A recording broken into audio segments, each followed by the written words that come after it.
It gives us, oh yeah, and then we're live. Yay! Better to be early than late, right? That's right. That's right. We are here. We are, everybody. Oh, I keep forgetting. I have a different camera set up. It's over there. So yes, hello. This is Creating with the Crew. Good to see everyone here today. And we are just. This is my Italian stuff today. We're creating Italian. We've got my garden full of basil, which is right here. We are starting our basil economy. And then right over here, we have the infamous scanner printer. And it is going to be printing and copying important documents in order for me to hopefully get my Italian citizenship. So that's what we're doing. And I have the lovely Madam Ansa here to help me pick basil. I'm here for moral support on the document copying as well. That's right. And of course, with us today, we have the Lady Prue. Woo! Dice Hello. Dice Prue. Goblin. Hello, everyone. So I've got my dice up. I can even show you. Let's see. There we go. Paolo's given me the controls, and this is just going great. So It is. oh yes. Now I know how to bring that up to the fore. So I'm getting all my dice laid out so that I can show you the next few steps in dice goblining and making these beautiful little resin creations. So, and then who knows? Maybe I'll even treat you to a show, because I don't think I've sung my infamous and famously successful song, Bardic Inspiration plus 1d10 yet. On Nat 21. You know what? I don't think you've sung it during the actual Nat 21 All Bard party. So I have not. I sang it very poorly last night because that seemed to be what was called for. Yes. We were fighting the dragon of dissonance. Thank you for picking up on what I was putting down. Right. Though it pains me to do so. Yeah. Yes. I was like, it's this thing, when you're like, I've created the masterful puzzle that the party will never understand. And then you're like, oh no, I've created a masterful puzzle that the party will never. I'm going to kill them all. And now that I've established how much damage this thing does, I can't just pull it back. Although I did legitimately, those damage dice, I'm not kidding. I rolled and I was horrified because I was like, oh God, you did do unconscionably well. Yeah, it was practically maximum damage, and then hello, Bill. Hello. And it was afternoon. I couldn't. Oh, it's just so I was. Yeah, that's pretty rude, man. But then I did. Then 2 rolls later, I did roll out of D10s. I rolled a 2, and a 4, and I was like, okay, back to normal, back to my normal crappy die rolling. So. So speaking of crappy die rolling, I don't know if you remember, but last week on Creating with the Crew, I was asking everyone for their suggestions about what I should do for my dice that I was creating that week. And someone suggested, hey, I should do Nat 21 signature colors. Yeah. So I did. Let me see. Where's the camera? There it is. So I did this beautiful. It is golden, reddish, sort of orangish, and that's my signature dice, my own very own master dice with the treble clef. So nice. as the 20 or 21, depending on the case. So but I also give it the big screen. Right. Yeah, I was about to.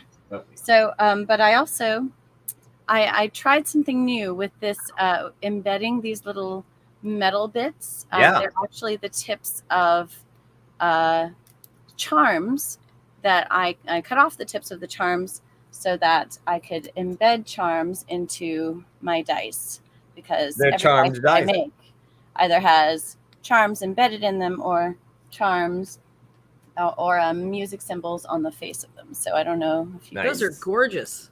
right? Yeah, I love that one. These ones haven't been painted yet. That's part of what I'm doing today. Those So- are incredible. So this, I've put all the little metal ingots, little teeny tiny metal ingots in there. However, when you put things in resin, heavy things sink to the bottom. Right. And traditionally, your favorite face, aka the high roll, the Nat 20 or Nat 21, as the case may be, was on the bottom. So, Right. so I accidentally made a weighted dice that Oh wants no. to land on one. So, Paolo, I'm going to send this to you. So this can be your special weighted dice. Oh. We can Yeah. add it to the ways that our fans can mess with us. That is great. They can make it so it's like, I spend my points to make the DM use that die. Oh, you know Yeah, what? We use could the do weighted that. dice. We could absolutely you have do to use that. the cursed Right? die or the Use charmed the cursed, die. charmedly The cursed die. The cursed And I die. want to say hello to Johnny of Twitch and Sally. Hello, hello, hello. Hi, friends. Thanks for joining us. And It's we're like just... a chop and dice day because we're Yeah. chopping up the basil and Prue's making dice. Oh, Right. Exactly. chopping and dicing. We are going to practically puree this, though. Yes, ultimately. Ooh. Pureeing So dice just didn't have the same. you're making pesto? Of course. Heaps and bunches of pesto? Oh, that sounds amazing. We are making pesto. We'll probably this might end up being maybe a quart. Oh my gosh. We quarter freeze it in like Talenti gelato containers, and that way we have pesto all winter long. Oh, It brings a wow. little bit of the summer into the winter because I don't Sure do does. well with the winter. Oh. So bringing in some of the summer. Basil is actually traditionally sacred to the god Apollo, so it literally brings the sun into the winter and prevents scurvy. Oh, gotta prevent that scurvy. That's right. You wouldn't want to have scurvy, would you? You and your long boat rides. Hey. So yes, that is what we're doing today. I don't know if you noticed, I have the I changed my lighting so that I've got the green, white, and red I scoot you down of so the you can see Italian it. flag here. There Dun, we go. dun. I was going to sing the Behind us. Marseillaise, but that's not the right song. Bella ciao, bella ciao, bella ciao. While Bella Ciao is not the national anthem, it should be. It still could be. It still could be. And the real Italian national anthem is it's super like, we're gonna mess up those other people. It's gonna be great. I mean, it's not so much loungy, but like Late Nice. stage imperialism, but lazy. yeah, it's like but and then there was a lot of like there's a lot of like, yeah, well, if we have to die for our country, we will. And I was like, well. Another option. Other Get option. an espresso. That's right. I have to say, most Italians probably don't really feel very motivated in that direction. It's weird. It's weird. I mean, there's all sorts of stuff going on over there, but it's like, for the most part, most Italians are so done with Empire. or fixing the world's problems. They're Oh my. like, they're like, okay, this is the way I see Italians acting for the most part. It's a generalization. They're kind of sitting around and they're like, we brought you the Roman Empire. We literally took over everything we could possibly take over, took all the really good ideas from each civilization, and then brought them to every part. So we kind of like shared. We're like information superhighway with a fist. And then And then chose not to use any of the fun flavors that we found. then you broke Western culture. And then who fixed it? Let's look around. Who fixed it? Who fixed it? Who got us out of the Dark Ages? Oh, the Italians. Right. Okay. Thank so you. we're like Mario and Luigi. We fix all your problems. And now then they kind of like, as they're sitting there smoking their cigarette and drinking their coffee, they're like, swear to God, if you break Western culture one more time, no, we're not fixing it. No, not we're getting up. done. We're not. You know what? I have a lifetime supply of cigarettes and coffee. You're on your own. And all right? basil. You're on your own. Right. And that's like, I'll make the basil on the backyard. You guys, and it's like Backyarda. the backyard. Swear to God, you break Western culture one more time. One more time. Please save us, Italy, please. Yeah, no, Please. you got to come to them. They're not going anywhere. They're like, yeah, no, we're done. Yeah. No, That's ciao. just my general opinion of that. Yeah. So Sally's froze banana peppers from her plant. Oh, Ooh. yes. It's getting about that time. Anybody else doing any canning or preserving. The only plant I've had any luck with, and of course, being on the road, it can be difficult to travel with plants. I've killed some basil in my time. I'm very sad to say, but I've got a mint plant that seems to be thriving. Nice. So the occasional mojitos are in order. You know, I also I've never had a mint julep, so I think my fresh mint needs to go towards Oh yeah. this very noble cause. Reward yourself. Oh, That's and by the way, Bill the Jedi is totally on board with the weighted dice for the DM. The 4 for 1. He has to roll the cursed dice. Oh, so Mab did a thing a while back. There's a video. I'm pretty sure it's still up on YouTube. I am not sure, but I'm pretty sure. And it was all about, are your dice trying to kill you? And basically, if you take you make a very, very thick salt solution. Yes, and your dice will 3 float. tablespoons at least in about 3/4 of a cup of water. Yes. And then you can make a little salt bath, and then you just bob your dice up and down in it and see what faces continue. Right. To come And up. you spin them. You spin them in the water, and if they continue to come up on the same side, then they are weighted in. Then their weights are off because the heaviest part will sink to the bottom, and you can tell if your dice are trying to kill you. Mhm. So, although I am getting into dice goblining as I have. I have been reliably informed that even if dice are a little off weight-wise, as long as you roll them in something where they hit a wall, then that negates the unfair advantage of the weight. right, because unless it's literally ridiculously overweighted, Right. a small amount won't really do too much. You're replacing one force of physics with another. And I have had people selling dice at the fair. I've had people ask me, if the dice are weighted. I'm like, not by us. I mean, they're not statistically able to roll more nat 21s than anyone else. But I will say it's funny because some people literally because you get to give it that test roll. So people are like, do that test roll before they buy it. And right, of course. And then that roll is a roll for whether or not they're going to buy the dice. Absolutely. And when they get that 21, it's a beautiful thing. Because then you're like, I'm like, yes, there you go. Now, of course, you're going to have 19 more dice rolls before that 21 comes back up. But you better consider yourself lucky.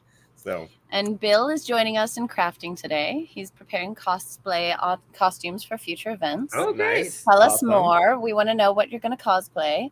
And Sally has suggested that I make candy dice for sale. I would have to have some dedicated molds for that because once you put resin in a mold, then or in anything, honestly, it's not safe for food anymore. So, but I know they do make dice cube trays. Right. Which I'm sure would make excellent chocolate dice or candy dice. I would probably make chocolate dice if it's me.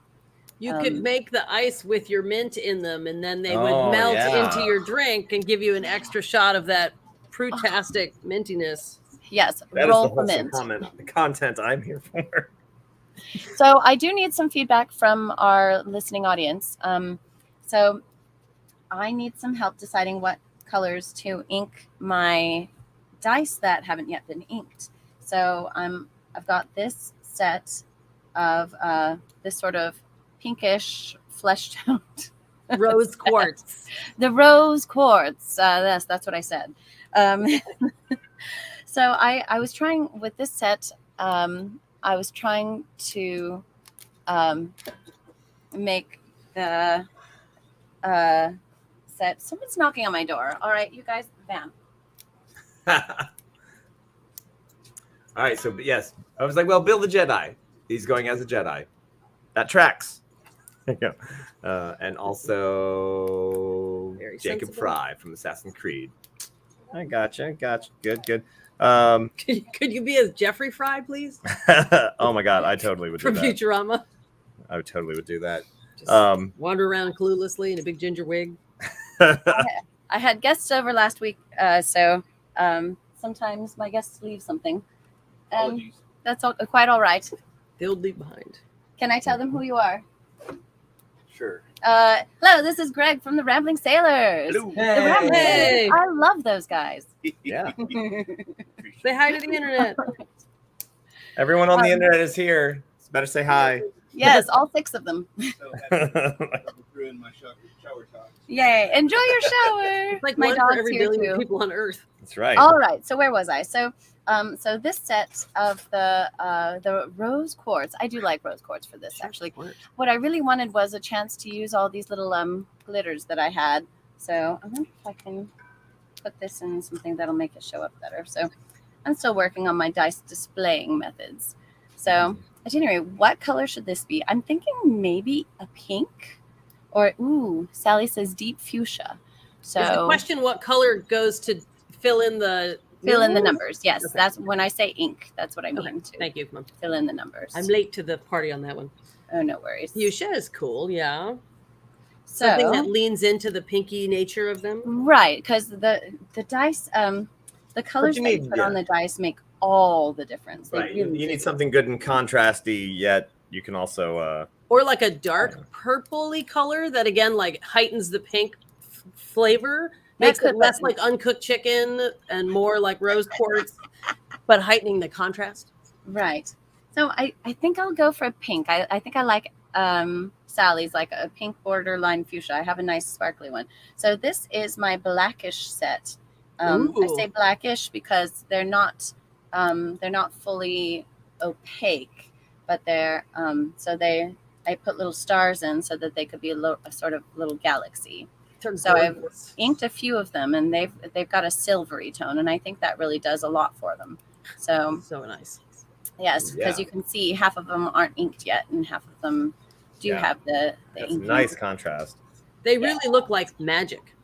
Right. And Well, now that what, we've got that level of warlock, what kind of paint? What kind of is that? Is that a latex? Is it acrylic? just a regular old acrylic does the trick. Right. So that's all you need is just those cheap little 69-cent bottles from Yep. we don't do Hobby Lobby anymore, from Michael's Right. or Joann's. Right? Yes. Anyone but Hobby Lobby. Right. Try to avoid Hobby Lobby if you can. And so Definitely not a sponsor. in fact, they tried to give us money and we refused. I told him to go f off. So this dish of dice is the dice that I got feedback from last week Ooh. when I was requested to do a lime green set. So Oh, I yeah. did a fair amount of yellow in there too, so it could be sort of a lemon limey, so that they'd really pop. So I was thinking maybe I'd do a yellow to ink those in, because the Yeah. yellow's really going to just Mhm. glow, right? Like almost like yellow or gold, like something that really, again, complements it. Beautiful, so beautiful. Right. And then I've also got this fiery set over here that's a little bit of a reddish pinkish orange. So what color should I go with? The red pinkish orange, or just a classic white, or what do you think? So these ones have to be cleaned up a little bit too. Part of the process is to grind down the little sprue, which is left over from you want to pool the resin coming out of the little hole there, because I will show you, actually, I have an object lesson. If you don't put quite enough resin in, or you can't, balance enough resin on the top of it, then when it contracts, you get a great big hole in the top. So, Oh, wow. yeah, yep. So this is, I've left it in its little mold so that I can get back to, focus. Can you like fill it in? So yes, I have some UV resin, which is it's not as instant as I would like, but still, it means that after a couple of hours, then it should be cured enough. So I've got it in there, so I can just put a little UV resin in the hole so that it'll fill in that void. I've I've got some other voids to fill in too. So Oh, that's yeah. so, okay. But I can go ahead and start putting the ink on Okay. these and make a choice. So that could be a nice bright yellow too, or a classic gold. So got lots of options. This was a set that I completed last week too.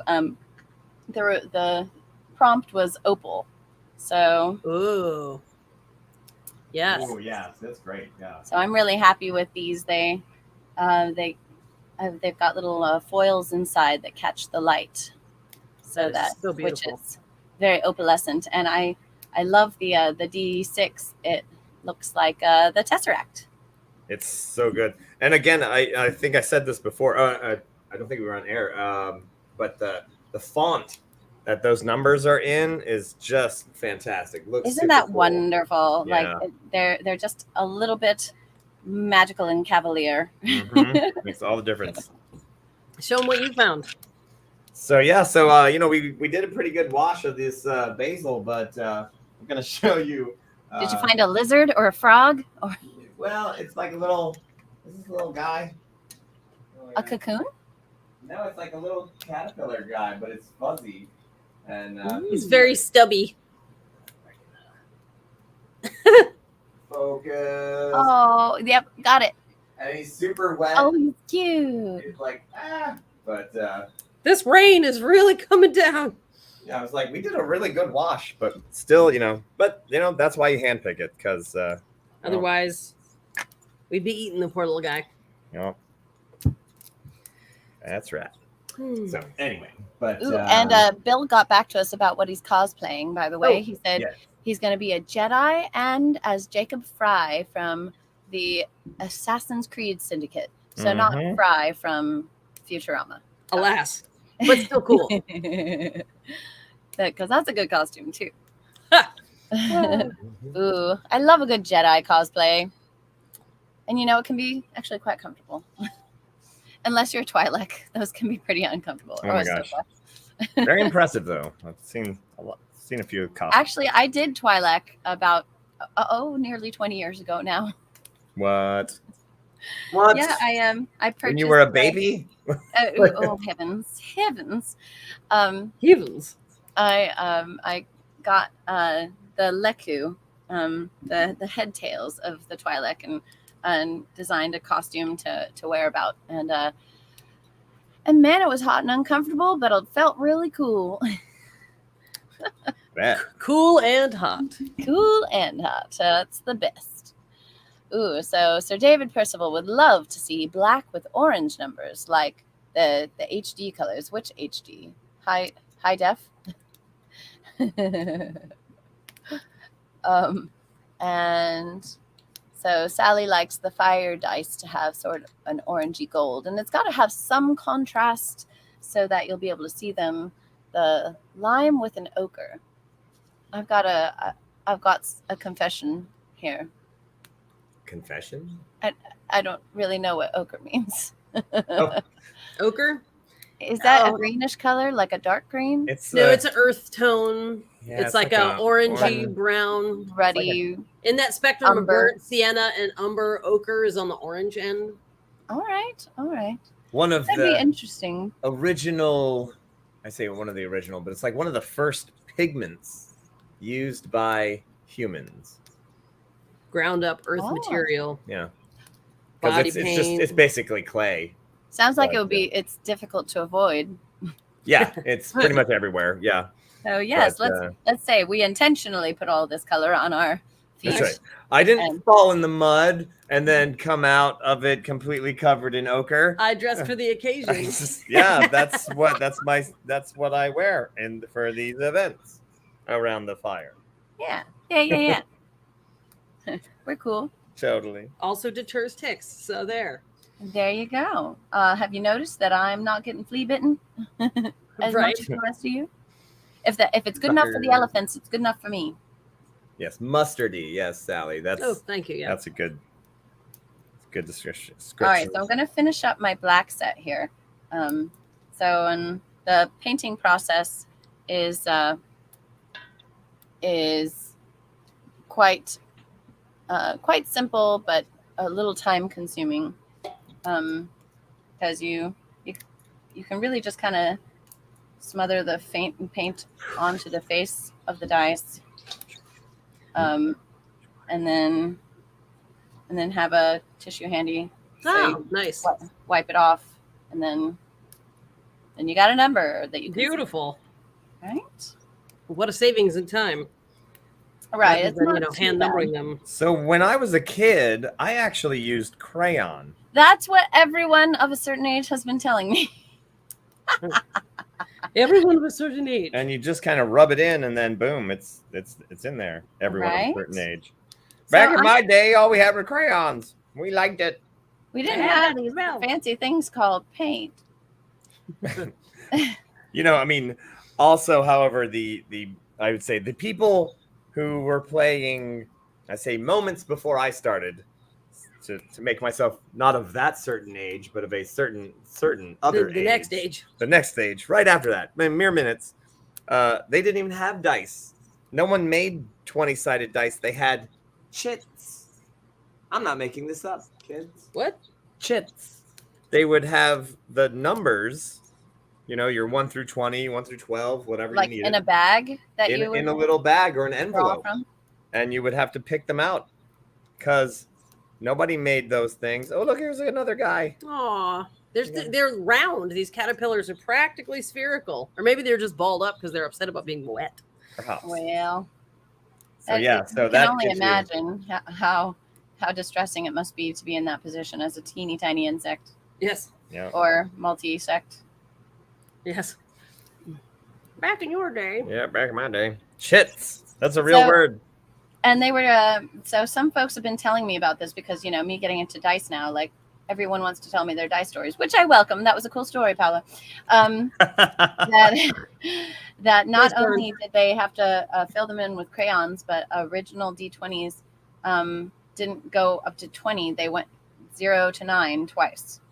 Yes. What? So, and then one of them would have a little plus sign to indicate that was plus 10. So, Yeah.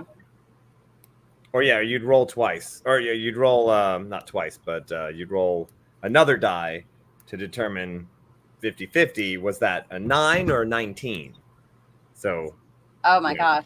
so Oh my basically, word. Basically like flipping a coin. You could say, well, it's either the 9 or the 19.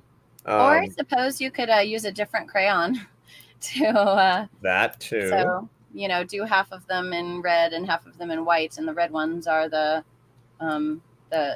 teens. Just use nail polish. Nail polish. The enamel that doth not quit. Mm-hmm. Although, I mean, making sure it gets into the numbers and then doesn't stick to the rest of the face. Totes. That's the trick. So much basil. We've filled this bowl, and the other bowl is still mostly full. Ooh. So, woo!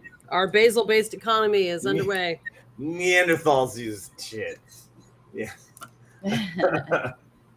Let's see. Sold my set last year to a collector. Wow. Crap. You sold it to a collector? I mean, like, for money? Oh, man. So Oh. is that like, does he lose nerd points or gain nerd points for that? The I fact that don't he know. continued to own it until it was more valuable than yeah, this is a stunning. Like that's amazing. Although, hey, I just picked up a actual copy. A friend of mine actually gave this to me because he's like, "You're into D&D still? Here," and he gave me an old copy of, is it Dungeon Quest or Dragon Quest? Dragon Quest. Dragon Quest with the VHS tape inside of it that you No that you way. play for the extended awesome extra battle action. And Wow. yeah, and I was like, "Whoa!" Is that what was in that giant bin? That was it. That was what was in that giant bin. Some old timey D&D stuff. It was hilarious. I was like, Back in the backpack. that's right. I was like, I don't even know if I could try. I'll try. I'm seriously gonna like try to use it in the game, but I don't know how. I'm gonna like, But wait, I have to tell you guys something funny. So our kid just started high school, and for one of their classes. So there's multiple tracks. And so for one track, for science, they're doing like insect apocalypse, and that's super cool. I'm like, I want to be in the insect class. Like, so many cool classes. For humanities, they're doing D&D in high school. Oh my god. First assignment, research a culture that your character comes from as part of building their backstory. Wow. Never there's a culture in the world of D&D, or like like a culture, No, like a real culture. a culture on Earth. Whoa. That you. So it's like, all right, kid, learn something about some moment in history here, and then we're going to use that it in game. Yeah. So the kid Wow. settled on a rather hilarious backstory about a short Viking. I mean, it's actually really great. And I was like, oh man, there's no reason in the world I would ever want to go back to high school. But you know what? This That's is fun. actually. Can I take the class on insect apocalypse and also D&D for credit, please? Right? That's So- pretty stinking cool. Yeah. And that is because, truly the geeks have inherited the earth, and everyone who, played it when I was a kid grew up to be a high school principal, and now they, are And trying now to. we get to decide who the geeks Yes. are. Or Yes. they became mayor of Dublin. Oh, This is like we were having this conversation. It's like, why isn't there a reboot of Revenge of the Nerds? It's because we don't the need entire revenge. life, our whole life is Revenge of the Nerds. Right. We Yes. won. Only without the misogyny. Right. Well, Yeah. wait a Yeah. second, We have a little we bit of do that. that. That'd be great. But other, like there's no reboot. I mean, we were like, without the, well, I mean, it was a crash 80s movie anyway, so you had to have that, right, to sell the movie. I don't know. I guess. Anyway. But yeah, it's like, yeah, that's the reason there's not because we won. It's because we're currently rewriting the manual, as it were, on what it is to be a fully realized dweeb as an adult. I would like to have mine with, history and art and kick-assery, but also maybe less like sexism, racism, homophobia, etc. I think that's not too much to ask. Yeah, it's a process of gradual approximation. Yes. To use my psychological operant conditioning terms. What did you say? Praxination? Gradual approximation. Approximation. Got you. I was like, I said it with a praxination, real that'd be- heavy Midwestern accent, though, so it sounded like approximation. Praxination. Yeah. But So sometimes- the character that he's playing, I don't know if you wanted to go into that, but Yeah. So he's going to be a Viking bard. Ooh. And so the thing was, because I was like, well, so he's like, well, what do Viking bards do? And I said, well, they're not so much in the like quick sonnets. They're into the epics. They're into this long sagas of like, and then he did this, and then this one person did this, So and and then so, it was, daughter of so and so. and so it's like you got to kind of do those big oath things and all that stuff.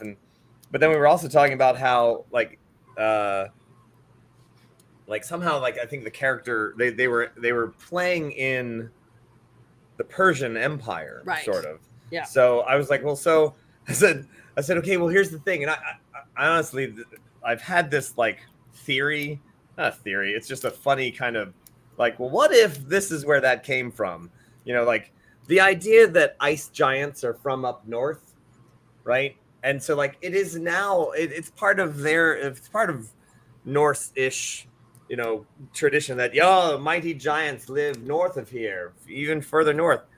But like those little Italian guys coming up here, and they're like, "Holy crap, you guys are huge!" Right.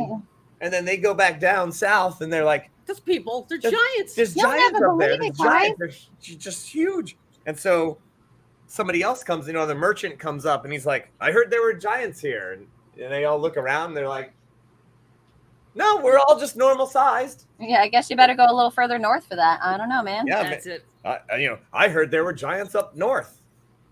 So you Oh, could well, keep going like- further north if we wanted to find out, but nope, we're all normal sized.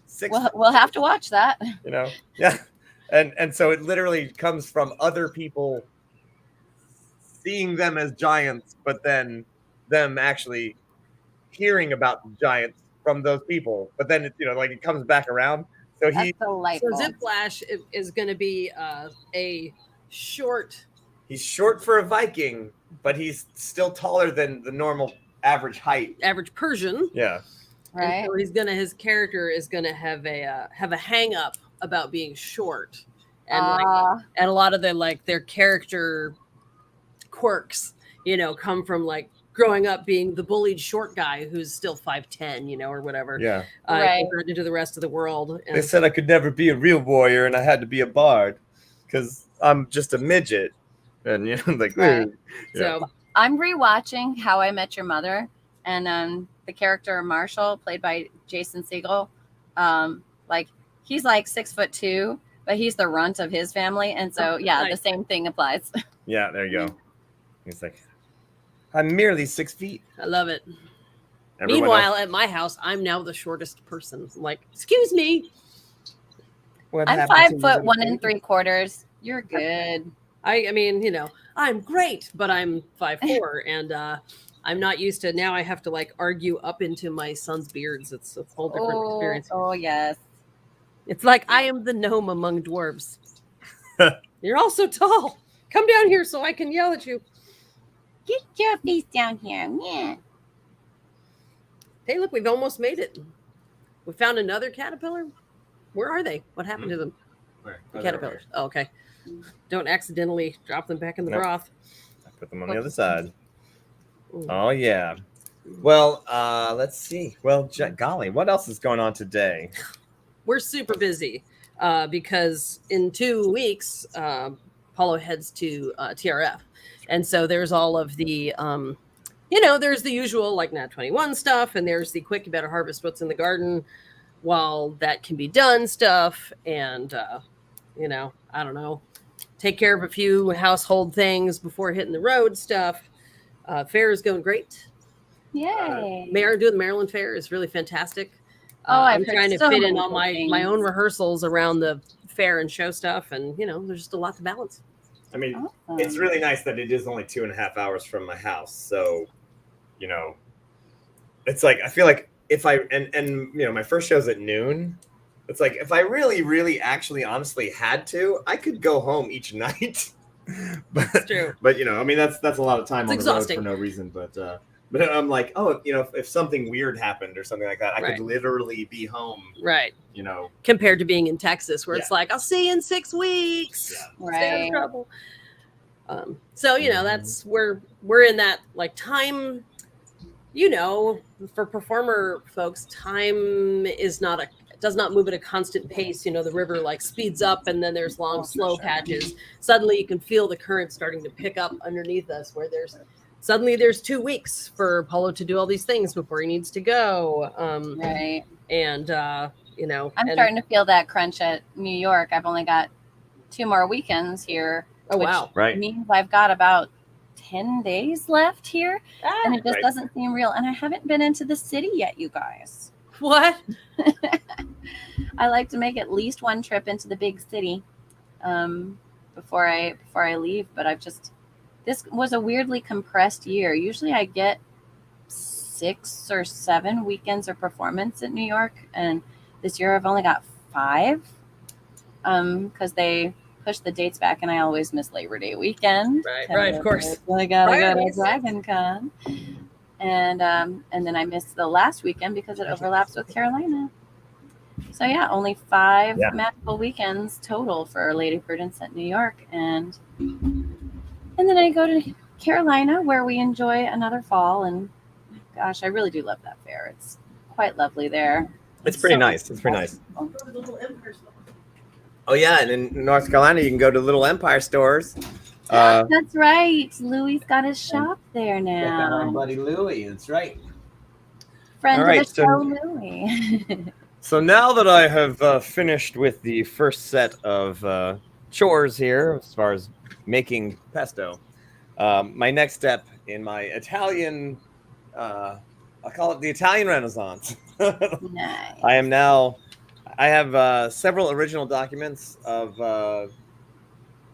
from several different places that I have to basically put all together to basically prove my lineage to Italy. And so I have some really amazing, kind of cool stuff. My grandfather was naturalized, but my great grandparents never did. And so therefore, I can actually get citizenship through them. Cool.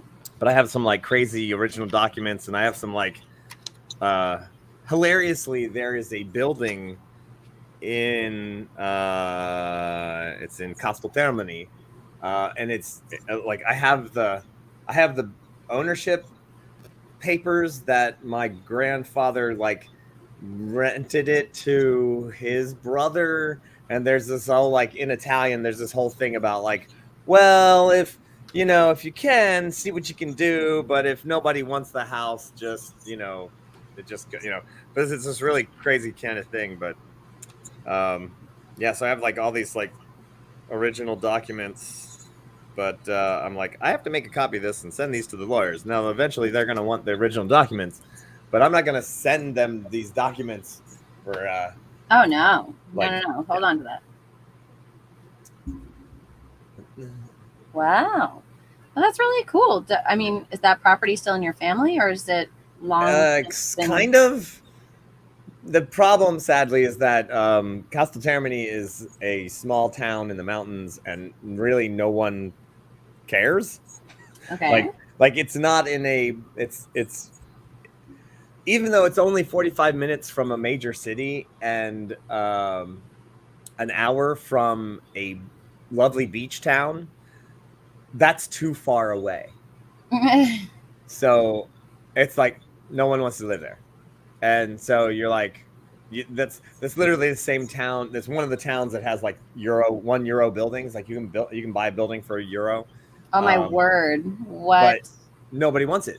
My I have a cousin there in the same town, and she's getting really old, so she's moving in with her kids, which is honestly what people do. I mean, that's the thing. Like, You in age Italy- out of the buildings, and then yeah, I mean, in Oh, Italy, you it's- don't. Every family doesn't have their own building. You usually have a multi-generational building, right. and like, oh, I'm gonna move back in. Like, maybe you go off and you have a house for a while, but then your kids live there, and then then your kids one of your kids get married and whatever. So like, it just depends on how big it gets. But yeah, it's just funny. It's like no one wants to buy her house, and it's in good shape. It's in fine shape, but nobody. She's like, she couldn't sell it she couldn't give it away, like, and it's not in bad shape. So I'm sitting here, Johnny Oh my gosh. loves Italy back when it was the lira. Oh my goodness. Oh man. Well, that was a while back. Yeah, they of course use the euro, and yeah, they've been using that. That's quite some time. What was it 2003? Oh yeah. Well, yeah. A lot. The euro started coming into play in like 2000, like right at the turn of the century. Yeah, And Italy then, got it. Italy started using it in 2003, though. So yeah, and Germany switched to the euro, I think, in 2002. This is the infamous printer scanner that was giving me some trouble, and I was Mhm. trying to scan something, and I was like, I swear I'm gonna hit you with this bat.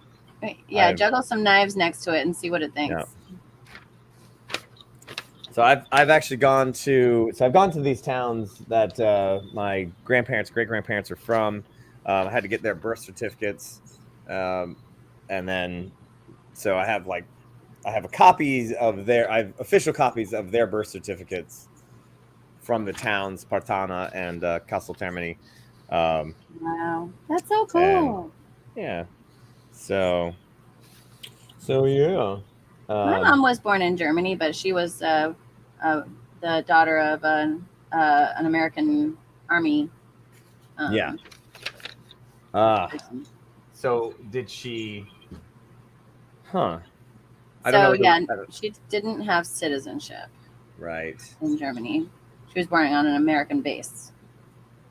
Right. So. Yeah.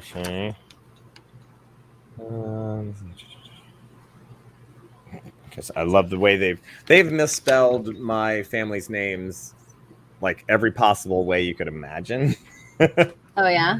And it's like, I really hope that they, like this says, Mary Lamarca, but this other one says Mary Lamarco. Are they truly the same person? Oh I'm snap. like, well, here's the thing. It wouldn't be La Marco. It would be Il Marco, because Marco would be the masculine form. So it'd be La, so you change the, right? So it would be La Marca, right? That has to match. Anyway, Right. but it's like, no, it's just some American who wrote down Marco because they think Marco Polo or Right. something. I don't know. But who can say? No, I that don't know. tracks. But Ellis Island strikes again. yeah, but they have it's all sorts of different spellings. I'm just like, oh god, please just let this work. I think I have a different copy of that. Right. Mm-hmm. Yeah, because it was like Russo, Lamarca. Anyway, yeah. So that's going. Russo. Yeah, Russo. Are you connected to Susan's family? Probably not. Because that would be cool. How many Russos are there out there? Just ballpark. In America or in general? In general. I'm gonna probably say within the 50,000s. Okay. At least. So there's a chance. There's a small chance, but Russo. Well, hilariously, of course, Russo means Russian. So, so there's somebody from Russia, originally. Because they were like, oh yeah, it's Billy the Russian, yeah. And I don't know why all and then Italians Billy's have New Jersey grandkids who were accents. super Italian. Right. So, hey, Billy the Russian. But it's what Franco means, French, and you got and Tedesco. Okay, figure that one out. That means German. So A Tedesco? Tedesco, yeah. Interesting. So there's a grocery store in Massachusetts, Tedeschi, and it's like, it's the Germans. Even though, see, the Germans by way of Italy. That's right. They've hidden the fact that they're Germans by saying that they're Italian, or using the Italian name. But that's the thing. It's like, someone moves into the area, and they're like, oh, that's again, it's Joey the German, but you're like, Giuseppe Tedesco, and then that's because nobody had last names. Mm-hmm. They just had names, like Jimmy the Neck, or Johnny Bag of Donuts, or Joey Bag of Donuts. Yeah, Joey Bag of Donuts. That guy. Forget about that guy. Forget about it.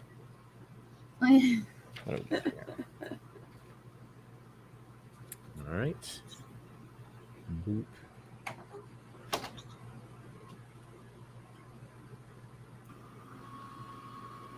Jimmy Bag of So hilariously, I'll tell the three of you that are watching right now, but thanks for joining us on this crazy day of dice making and Italianish being.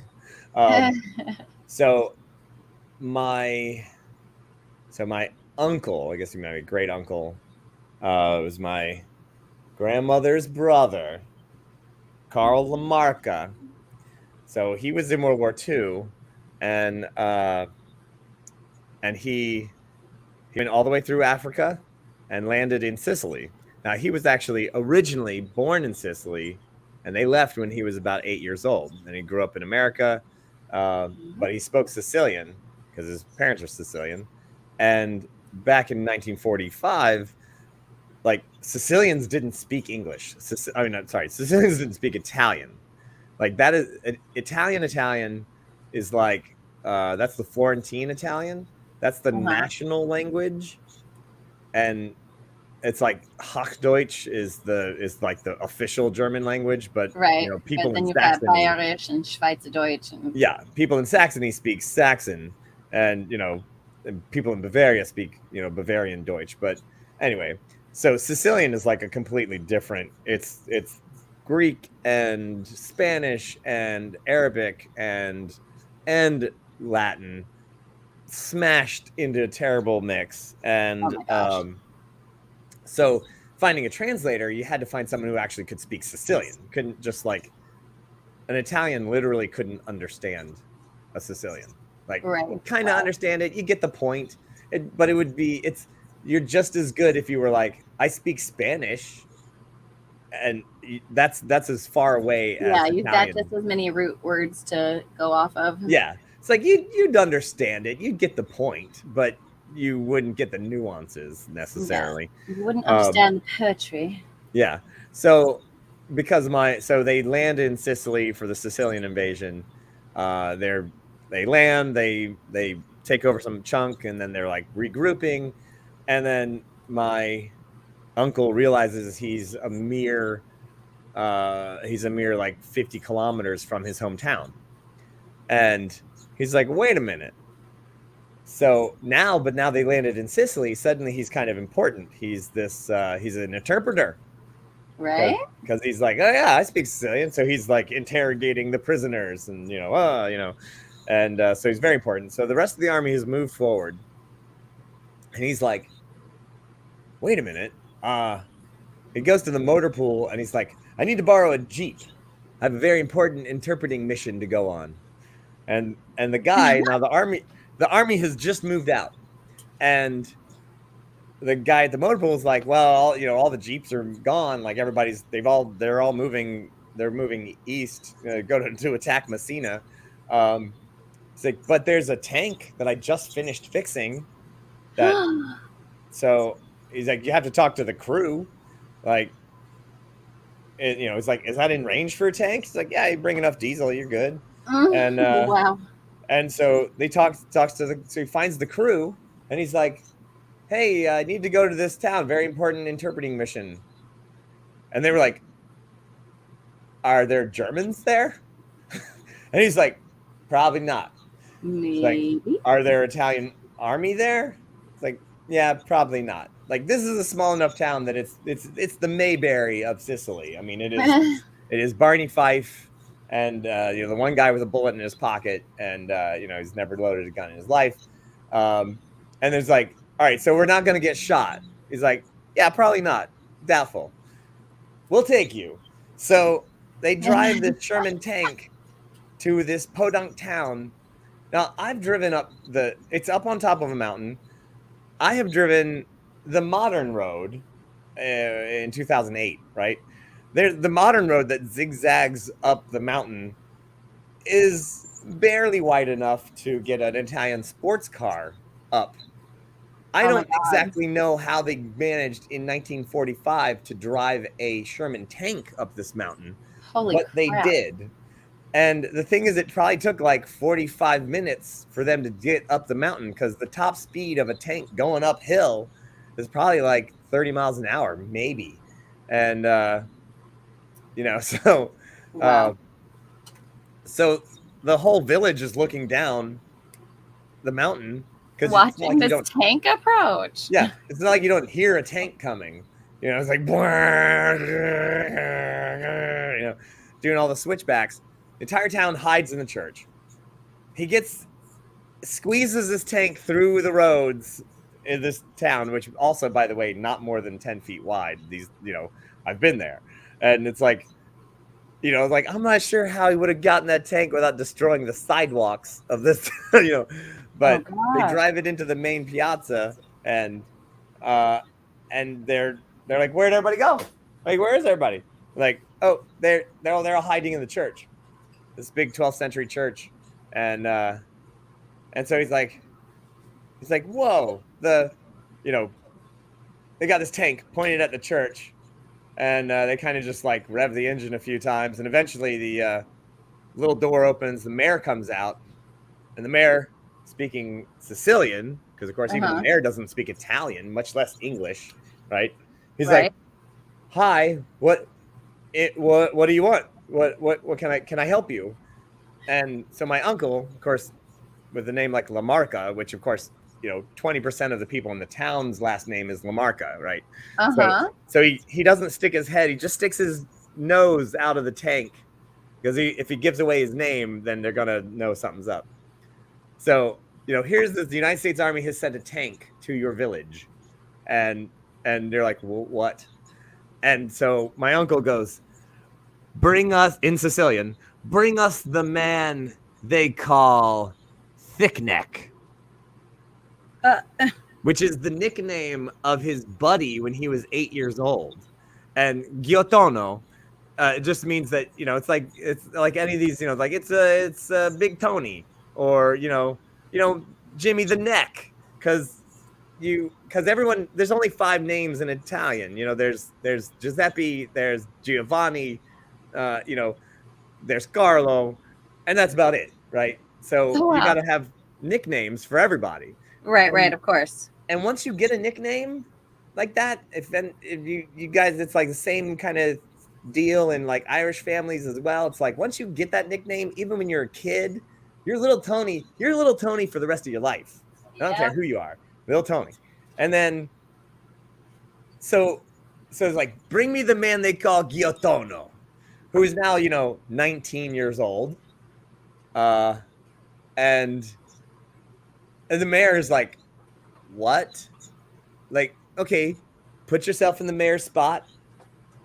The United States Army has showed up with a tank, and they've asked for this kid, some 19-year-old kid who is a farmer.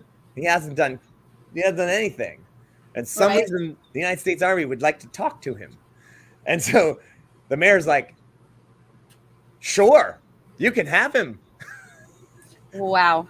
Goes God. back to the church, goes inside. 2 seconds later, door opens. They fling Ghiottono out the door. Boom, lock the door. Oh, gosh. Ghiottono comes. So now put yourself in this guy's shoes. Some reason the United States Army would like to talk to you, and they called you by your nickname. Not like, not like they got some paper off of, you got your birth certificate off of something, or, some official document. No. Jimmy the Neck. All right. Okay. So now you come out and you're like, can I help you? Uh-huh. And then my uncle pops out of the tank. It's me, Carl. Come on. Don't you remember me? Come on. And oh my gosh. I'm pretty sure I would have peed my pants. I don't know about you guys, but I would pee. And then I would have punched him probably. I'm pretty sure. Yeah, that's definitely a punchable offense. Yeah. So so they were like, what? So then they had a big giant party, which is probably the best day that tank drivers ever had, honestly. Right. Yeah, that's a good time. Oh my gosh. And I've told this story clearly a few times, and it occurred to me about the 10th time I told this story. It occurred to me that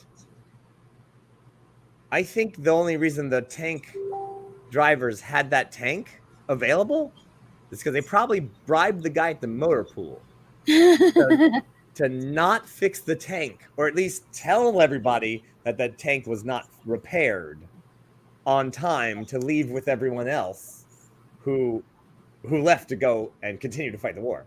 Like, they probably were like, if we give you this bottle of whiskey we found, why don't you say that you can't find the part that we need to fix the tank? How about that? And the guy at the motor pool's like, sure thing, buddy. And then, Yeah, whatever. Plenty of tanks out there. Yeah, they got plenty of other tanks. Don't worry about it. So, anyway. Forget about it. Well, my friends, it is almost that time. I see Johnny O Twitch, idioms from Daibach in the middle of Germany. It's Spanish to me when they heard us say it's Greek to me. Ah! Oh, my. Es ist near Spanish. Yeah. Oh, those Germans. Oh, my gosh. I didn't even tell you the beer story, but all right. That'll save that for another time. So That's the reason you want to keep coming to these creating with the crew. Like, it's the stories. I was doing a medieval fest I'll leave it as a cliffhanger. Doing a medieval fest in Germany, and these musicians are like, "Oh, we love you. You're so funny. Would you like to dress up like a beer and dance around?" And I was like, "You want me to dress up like a beer?" And I mean, this guy's English was fantastic, and he was like, "Okay, dress up like a beer. Sure. You want me to do things a beer would do?" Yeah. Okay. So Yeah, so there we go. So I'm gonna dress up like a beer, and we'll see what happens. Well, my friends, it is 1:30. We actually have to cut this one a little short today, but I do want to thank everyone. Look at that awesome die. Look at you, Prue. Just There we rocking go. it. I think that's gonna work out. Yeah, I like it. Good contrast. Good contrast. And if you but want to also see more of my work, you can boom. go to ladyprudence.bandcamp.com. Woohoo. There we go. Slash merch. All right, my friends. Well, this has been Creating with the Crew.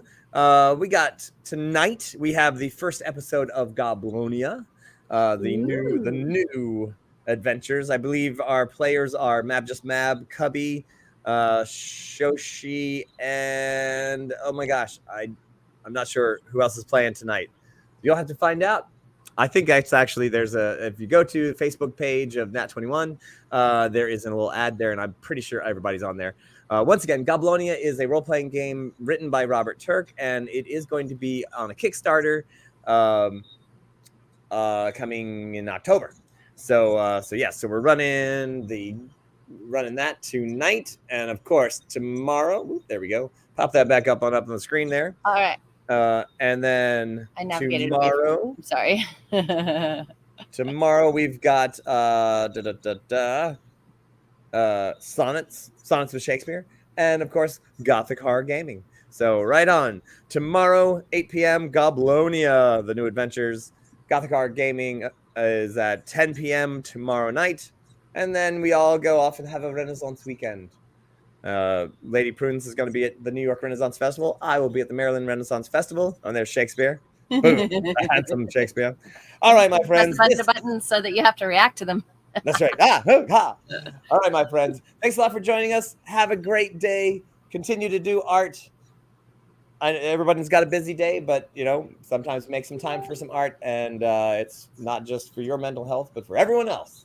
Oh yes, indeed. Keep it going and enjoy the rest of your day, everybody. Hit that button there.